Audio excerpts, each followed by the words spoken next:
Hi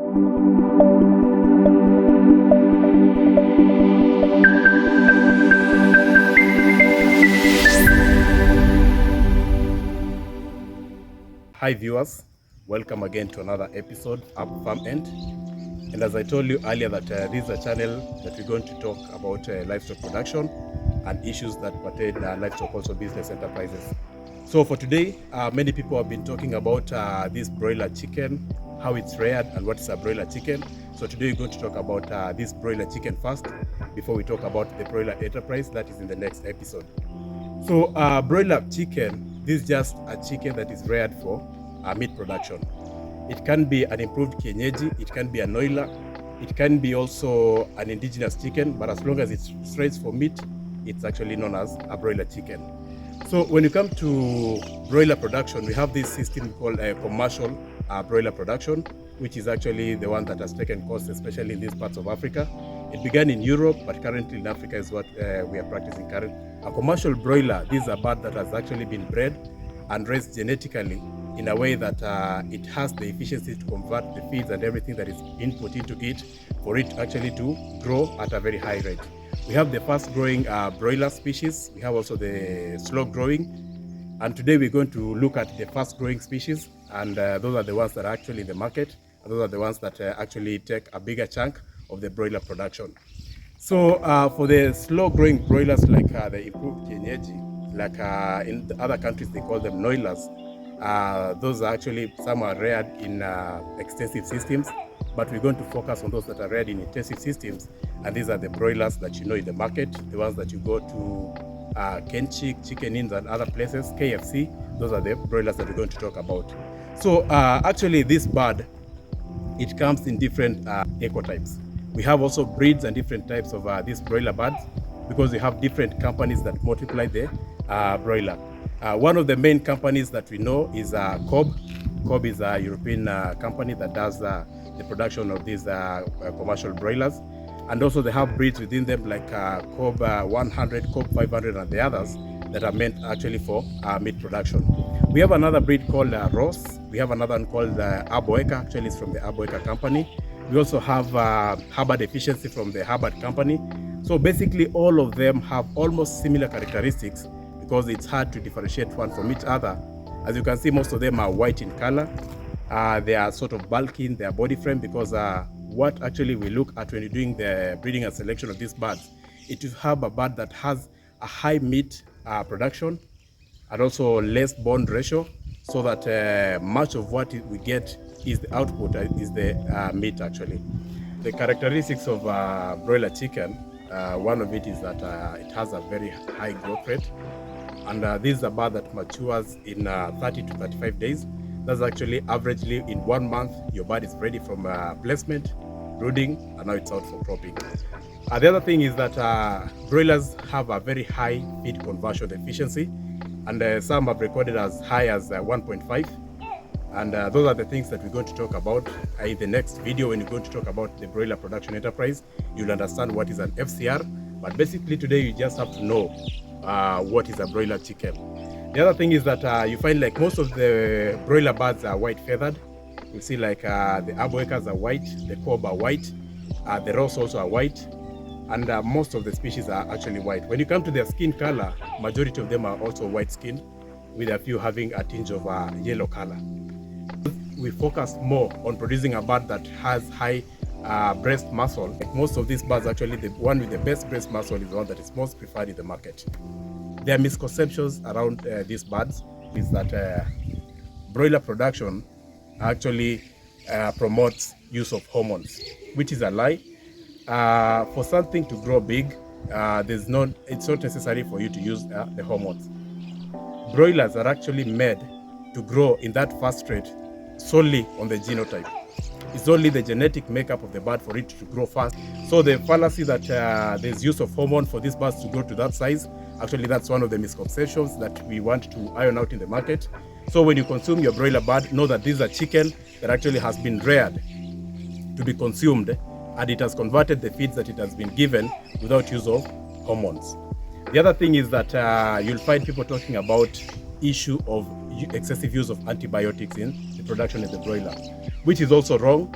Actually, what we promote is that we want a farmer who is going to do broiler production to follow all the systems of biosecurity to avoid any forms of or incidences of treating the birds during the period where you're going to rear the birds. You're looking forward as experts in the poultry industry is to produce a bird that is going to be antibiotic free through use of biosecurity.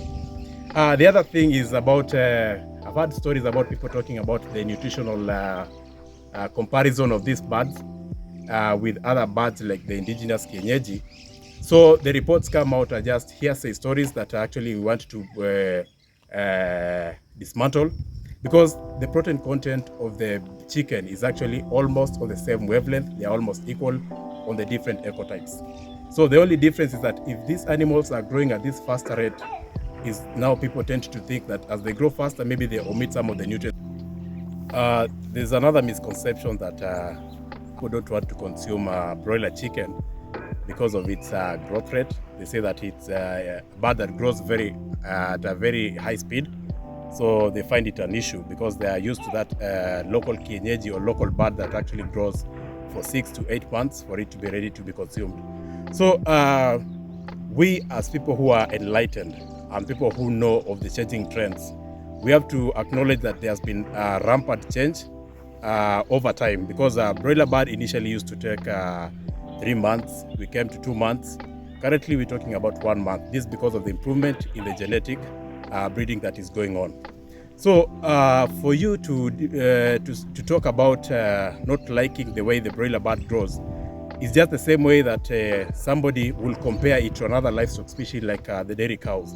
We have our own native cows, that is the zebu, that are predominant in East Africa region. These cows actually produce around 3 to 4 liters in a day. That's when they are actually on peak production.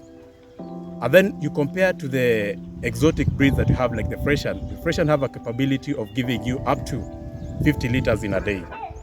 So if you can consume the milk from the Fresian confidently, happily, what's so difficult for you to consume a broiler that has been bred in 1 month, and all of them have actually undergone the genetic progress that is in form of breeding. The other thing is that we all consume table eggs that come from the layer birds. Our native bird, actually, we call it kienyeji in East Africa. It gives you up to 60 eggs in a year.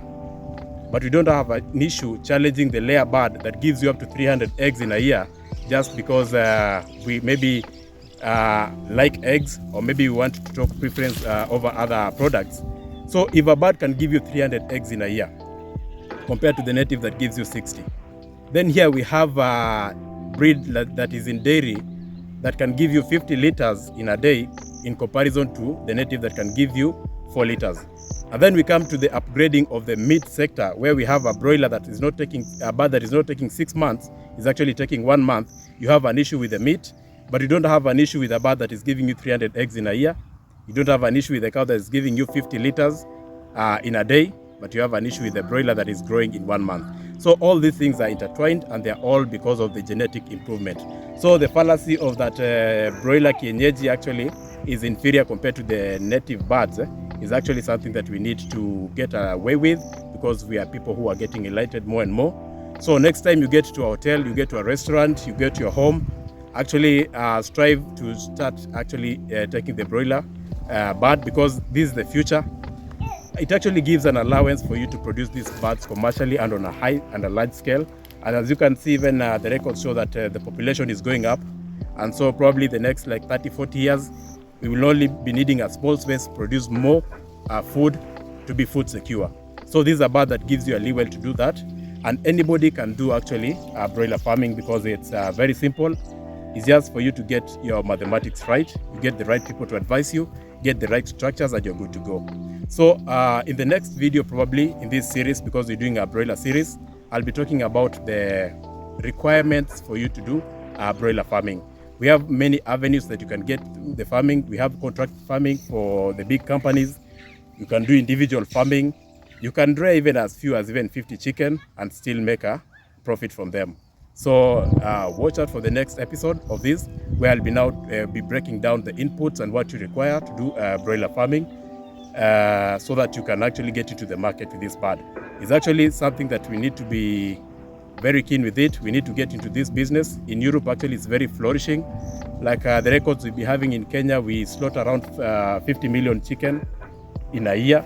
So in the next 20 years, probably we'll be slaughtering even up to 200 million. So the earlier you start, the earlier you get to learn about this business, the better, because it's very profitable, and you'll see it when you discuss in the next video. So make sure you actually look for social media pages. That is on Facebook, on Twitter, Instagram, YouTube, LinkedIn, and other platforms. Make sure that you like, you follow, and also subscribe to our YouTube channel that is actually having all these components and all these videos that we're actually covering